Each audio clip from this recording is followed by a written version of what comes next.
بسمہ تعالی دوستوں، آپ کا میزبان ڈاکٹر مسعود جمال خانزادہ ایک مرتبہ پھر آپ کی خدمت میں حاضر، اور یہ وہ سلسلہ ہے کہ جس کا آغاز 19 نومبر 2024 کو ہوا۔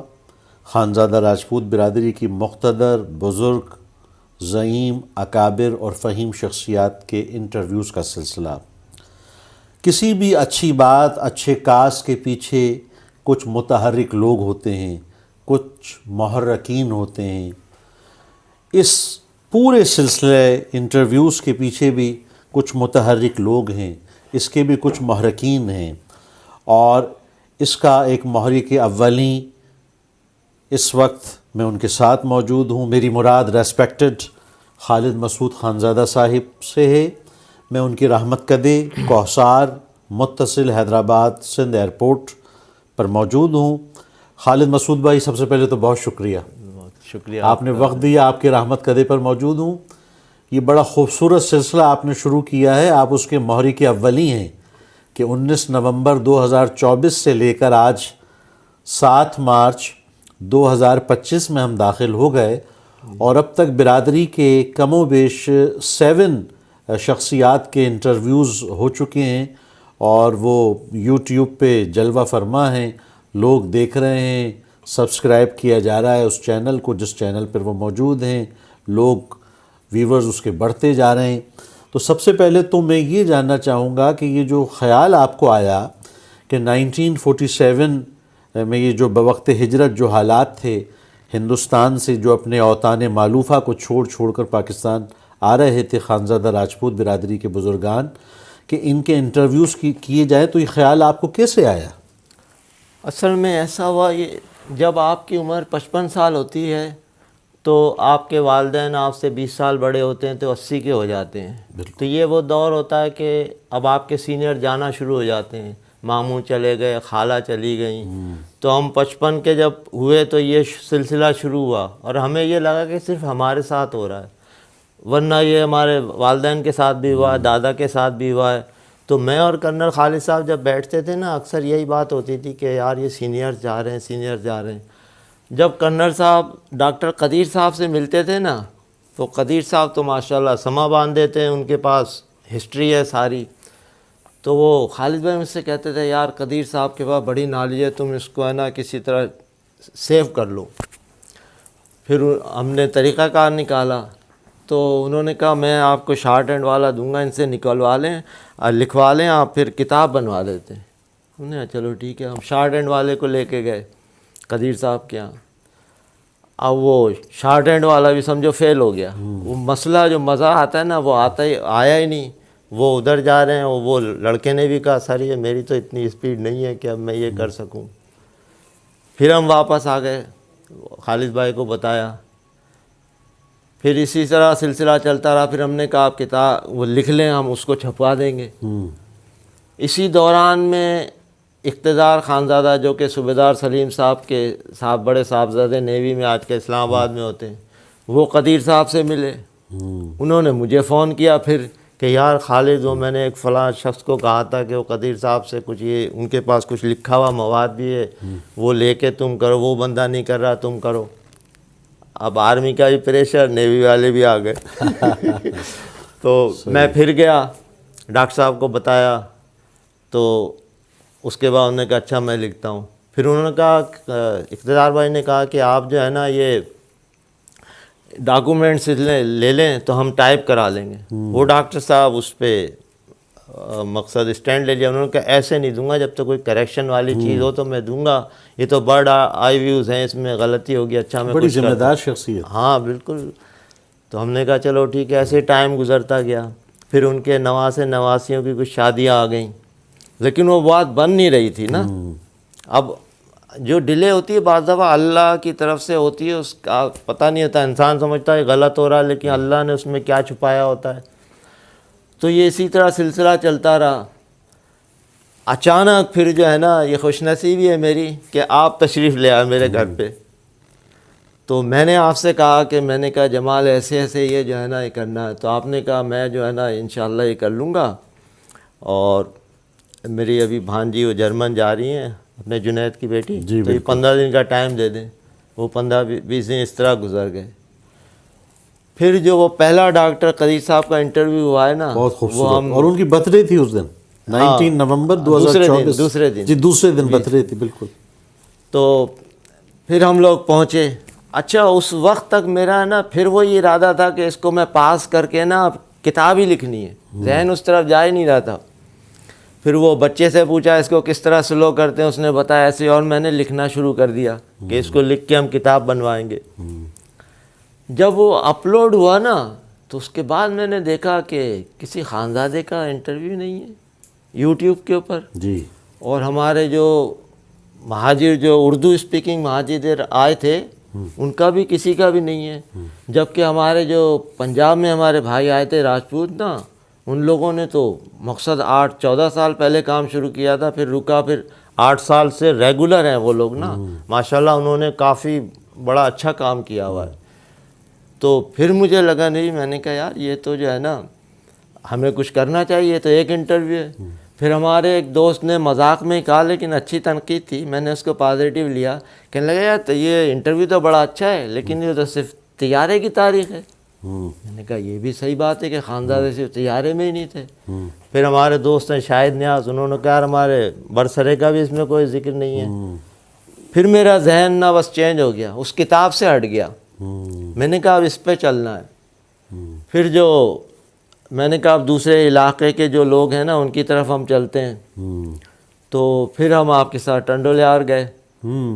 ٹنڈولیار سے ہی متعلق ایک سوال کہ وہاں مزید آپ کے کون کون سے ساتھی ہیں, جو کہ میں ایک عرصے سے آپ کو دیکھ رہا ہوں کہ آپ بہت متحرک ہیں, نہ صرف انجمن خانزادہ راجپوت رجسٹرڈ کے ساتھ بھی بلکہ خانزادہ ویلفیئر آرگنائزیشن کے ساتھ بھی. تو ٹنڈولیار میں کچھ قابل ذکر ساتھی. جب ہم نے وہ رسالہ شروع کیا تھا نا اپنا بیداری کے حساب سے, تو اس میں آپ بھی ہمارے ساتھ تھے.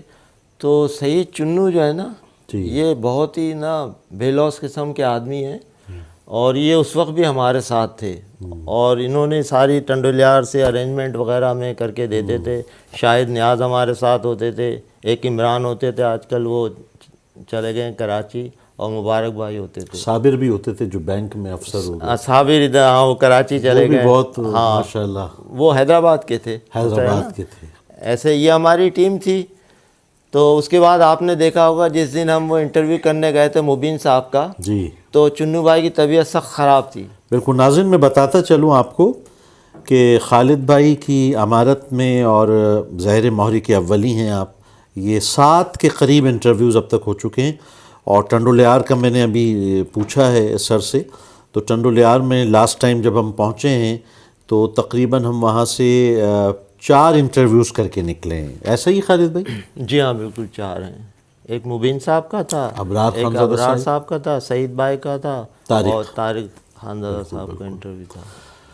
اچھا خالد بھائی, ابھی کچھ اور شخصیات جو آپ کے ذہن میں موجود ہوں جن کے انٹرویوز کرنے, وہ ظاہر ہے آپ کے ذہن کے اندر ہوگا. جی ہاں, اس وقت شخصیات نہیں ہیں میرے ذہن میں, ایریا ہیں. اب اس میں شخصیات جو بھی آ جائیں کہ جیسے ہم نے کوٹ قاسم کا کیا تو مبین صاحب آ گئے, فیروز پور کا ہوگا تو ہم فیروز پور کے لوگوں کو لیں گے, تجارہ کا تو ماشاءاللہ قدیر صاحب نے انٹرویو کر دیا ہے, اور بھی ہو گیا. اسی طرح جتنے لوگ ہیں نا ہم کوشش کریں گے, مانڈی کھیڑا ہو گیا, اس طرح ان انٹرویوز کو لے کے چلیں گے. نو کے کتنے لوگ تھے, اس طرح جو ہے نا, تاکہ ہمارا سارا ایریا کور ہو جائے اور ہماری جو تاریخ ہے وہ سیو ہو جائے. ہمارے بچوں کو یہ پتہ ہو کہ ہمارے گھر والے کہاں سے کیسے آئے تھے, کیا کیا قربانیاں دے کر وہ لوگ آئے تھے. تو سعید بھائی کا آپ نے پوچھا تھا, سعید بھائی جو ہے نا بہت ہی اچھے آدمی ہیں اور ورکر آدمی ہیں, باوجود علالت کے ہمارے ساتھ تھے. بالکل جو ہے نا, بالکل وہ ہر وقت تیار رہتے ہیں. اور ٹنڈولیار میں ہمارا سیٹ اپ جو ہے نا انہوں نے اور شاہد نیاز نے بنا کے دیا تھا, اور ماشاءاللہ ہمارے جو لوگ ڈونرز بھی جو ہے نا ادھر سے, جانی بھائی جو ہیں آج کل بلدیہ کے جو نائب ناظم وغیرہ ہیں, سلیم جانی بھائی, ان سے ڈونیشن لیا کرتے تھے. طارق ٹاسک والے جو اپنے ہیں ان کا ایڈ آیا کرتا تھا, وہ دیتے تھے. جمیل بھائی جو ہیں ان کی طرف سے بھی ہمیں وہ ملتا تھا, جس کے باعث ہم نے اپنا یہ رسالہ وغیرہ نکالتے تھے.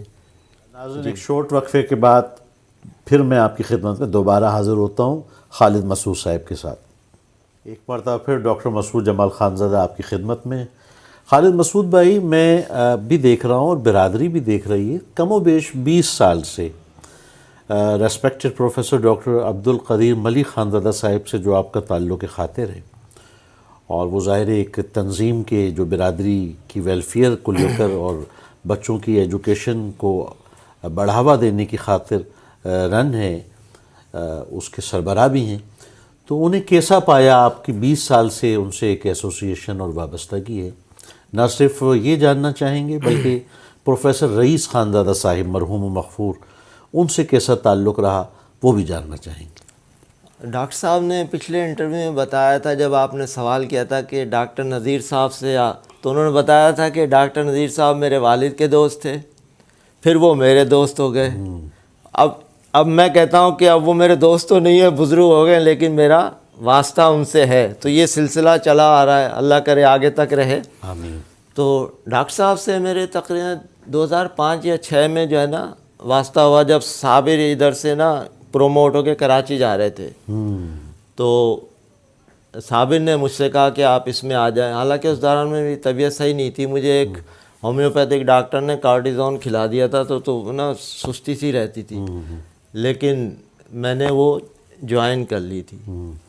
تو ڈاکٹر صاحب کو میں نے نا جو انتہائی نیک، انہوں نے کبھی اس اپنے عہدے کا نا سیاسی جو ہے نا استعمال نہیں کیا، صرف برادری کے فلاح بہبود کے لیے وہ کام کرتے ہیں، اور اس کے بعد وہ ہے نا کسی سے وہ ایسے نہیں رکھتے، خاموشی سے وہ جو ہے نا جو چیزیں وہ دیتے ہیں وہ خاموشی سے ہی وہ ہوتا ہے، اس کی کوئی تشہیر وشیر وغیرہ وہ نہیں کرتے۔ اور ماشاءاللہ ان کی آپ نے نالج تو دیکھ ہی لی ہے کہ کس طرح انہوں نے اور ہر علاقہ وائز جو ہے نا خانزادوں کا وہ سب کا ماشاءاللہ وہ ماشاءاللہ سما باندھ دیتے ہیں، جب وہ بات کرتے ہیں نا سما باندھ دیتے ہیں۔ اچھا، جمیل بھائی جو تھے نا، وہ شاید نام رہ گیا آپ کے، پروفیسر جمیل صاحب۔ بالکل، میں بعد میں آتا، میں نے کہا پہلے ان دو شخصیات کے متعلق تو وہ بھی ہم پروفیسر جمیل خانزادہ صاحب کے متعلق بھی جاننا چاہیں گے۔ ان کا بھی بڑا نام تھا ان کے سبجیکٹ کے حوالے سے، وہ بھی پروفیسر رہے حیدرآباد سندھ کا، مگر برادری کے لیے ان کا ایک الگ سے کام تھا۔ بالکل، وہ انہی کے ساتھ ہوا کرتے تھے، ہمارے جنرل سیکریٹری تھے اس ٹرسٹ کے، تو وہ اپنے اصولوں کی وجہ سے جو ہے نا وہ جانے جاتے تھے، اور جو اصول پرست ہوتا ہے اس سے پھر کچھ لوگ نالاں بھی ہو جاتے ہیں، لوگ چاہتے ہیں کہ بس ہمارا کام ہو جائے، لیکن انہوں نے ہمیشہ میرٹ کے اوپر جو ہے نا وہ کام کیا ہے۔ اچھا، وہ سخت تھے، سخت کس کے لیے تھے؟ جو اسٹوڈنٹ تھرڈ کلاس تھا اس کو کہتے تھے اس کو 1 روپیہ بھی نہیں دو، ضائع کرو گے، لیکن جو A1 اسٹوڈنٹ ہوتے تھے نا تو ان کے لیے جو ہے نا ان کا دل بڑا نرم تھا۔ وہ ایک دفعہ ایک پنجاب سے کسی بچے کا فون آیا تھا پچھلے سال، اس سال نہیں آیا، تو صابر سے کہنے لگے یار صابر یہ جو ہے نا اس کا فون نہیں آیا، اس کو ملاؤ۔ تو اس کو نمبر ملایا، پھر وہ جو بات ہوئی جو دینا تھا یا کیا کرنا تھا، اس طرح مقصد ان کا نرم دل تھا۔ پھر وہ ہم کوٹری میں بھی کچھ فنڈس وغیرہ دیتے تھے، تو ایک دفعہ کیا ہوا کہ وہ جب سارے فنڈس کیے تو پر ہیڈ 3000 روپے آ رہے تھے نا، تو کہنے لگے یار 3000 میں عید پہ کیا ہوگا، ایسا کرو 5000 کرو، اور جتنے جو ہے نا وہ بچتے ہیں پیسے آتے ہیں وہ میرے کھاتے میں ڈال دو۔ تو مقصد وہ اتنے نرم دل بھی تھے، اور دوسری طرف سے وہ اصولوں پہ بالکل سخت تھے۔ میرے ان کا سپیریئر کالج جو ہے اس کا نام ہی جو اسی وجہ سے ہے کہ وہ اپنے اصولوں پہ وہ رہتے تھے۔ اچھا، پروفیسر رئیس صاحب بھی ماشاءاللہ وہ کافی ایکٹیو تھے اسی سلسلے میں نا، لیکن جب ہم آئے تو اس کے 1-2 سال بعد ہی وہ گر گئے تھے نا، بالکل، تو وہ کچھ بیمار ہو گئے یہ تھے۔ واقعہ کوٹری ڈسٹرکٹ جامشورو میں ہوا تھا۔ جی ہاں، وہ کوئی جھنڈا ونڈا لگا رہے تھے نا اس کو اتارنے کے لیے، اس کی وجہ سے وہ، تو ہمارا اتنا ان سے واسطہ نہیں رہا، لیکن قدیر صاحب بتاتے ہیں جو فاؤنڈر ممبرس تھے نا ان میں سے اس میں یہ جمیل صاحب تھے، یہ تھے اپنے وہ کوٹ قاسم کے جو تھے نا اپنے اماں خیز کے ماموں رفیق، بالکل یہ ہوتے تھے، ایسے کافی سینئر سے آہستہ آہستہ سب اللہ کو پیارے ہو گئے، بالکل۔ تو یہ مسئلہ ہے جی۔ حضور اسلام کی حدیث ہے کہ ذکر الصالحین تتنزل الرحمہ، آپ کے والدین کریمین کے ذکر کے بغیر آپ سے گفتگو مکمل نہ ہو سکے گی، اور میں نے جہاں تک سنا ہے کہ وہ انتہائی صالح قسم کے افراد تھے، تو میں مختصراً چاہوں گا اور آپ کے والد گرامی علیہ رحمہ کے لیے تو یہ بالکل ریکارڈ کی بات ہے کہ وہ خانزادہ راجپوت برادری یعنی ہجرت سے پہلے MBBS ڈاکٹر تھے. تو اپنے والدین کریمین علیہم الرحمہ کے حوالے سے بھی تھوڑا سا بتائیے. میرے والد نا تھے تو وہ والد، لیکن ان کے سینے میں ایک ماں کا دل تھا. کیا بات. جو ہے نا ہم دیکھتے ان کی آنکھیں بولتی تھیں، کیونکہ انہوں نے وہ جب غفور صاحب کی حویلی پہ جو اٹیک ہوا تھا تو ان کی بیوی بچے شہید ہو گئے تھے. وہ تو ادھر تھے نہیں، وہ پڑھنے گئے ہوئے تھے. تو ان کو اولاد کی جو ہے نا قدر و قیمت کا پتہ تھا. اچھا پروفیسر جمیل صاحب بتاتے تھے کہ ہماری جو پہلی بہنیں تھیں شہید ہو گئی تھیں، وہ پروفیسر جمیل صاحب کی ہم عمر تھیں. بولے ہمارے ساتھ کھیلتی تھیں. ایک کا نام فردوس تھا، ایک کا نام شمیم تھا. تو جمیل صاحب کی پیدائش ہے 2 جون 1937. تو مقصد میری بہنیں بھی 1937 کی پیدائش تھی. آج ہوتی تو وہ 80-85 سال کی ہوتی. بالکل. تو والد صاحب میرے بہت شفیق تھے. وہ کبھی کسی نہ غصہ کرتے تھے، اور مقصد کوئی پیسے کی ایسی ریل پیل نہیں تھی ابا کے پاس، لیکن انہوں نے کبھی میں نے نہیں سنا کہ انہوں نے کوئی شکوہ کیا ہو. اور ناظرین میں ایک بات بڑی اہم بتاتا چلوں کہ کم و بیش 7 ماہ کم 100 سال کی آپ کی عمر تھی جب آپ کا وصال ہوا ہے. ایسا ہی ہے سر؟ جی ہاں بالکل صحیح ہے. ہاں. اصل میں ان کی عمر جو ڈیٹ آف برتھ تھی ایکچوئل وہ تھی 9 اگست 1914، لیکن ڈاکومنٹس میں وہاں 17 لکھی ہوئی تھی. لیکن والد صاحب مجھے بتاتے تھے کہ 1914 ہے. اچھا تو اس حساب سے تو 100 سے اوپر ہو گئی. نہیں 14 میں تو 14 کے مارچ کو ہوا تھا. اچھا مارچ کو. ہاں تو وہ 7 مہینے کم تھے 100 سال میں نا. اور میرے والد کی صحت اتنی اچھی تھی کہ کبھی انہوں نے ہم سے پانی کا گلاس بھی نہیں مانگا. بالکل بالکل. وہ خود ہی وہ چلا کرتے تھے. یہ اللہ کی مہربانی تھی کہ انہیں بیمار ڈال کے ہمیں جو 2-2.5 سال جو ہے نا خدمت کا وہ موقع دے دیا. اور وہ ایک بات کہتے تھے، میں مذاق کرتا تھا، ابا کیسے ہو؟ تو کہتے بیٹا تم ٹھیک ہو تو ہم ٹھیک ہیں. انہوں نے کبھی کوئی شکوہ نہیں کیا. حالانکہ آپ کو پتہ ہے ادھر آ کے میرے بڑے بھائی کی اچانک ڈیتھ ہو گئی تھی. وہ بڑا غم تھا ان کے لیے. ہاں تو اولاد کا غم جو ہے بڑا ہوتا ہے. بالکل. لیکن وہ جو بڑے شفیق تھے. یہ بات بھی میں بتاتا چلوں کہ آپ کے والد گرامی میرے والد گرامی علیہ رحمہ کے سگے خالو تھے. یعنی آپ میرے والد کے کزن ہیں خالد مسعود صاحب، اور آپ کے والد ڈاکٹر نذیر صاحب علیہ رحمہ میرے دادا تھے رشتے میں.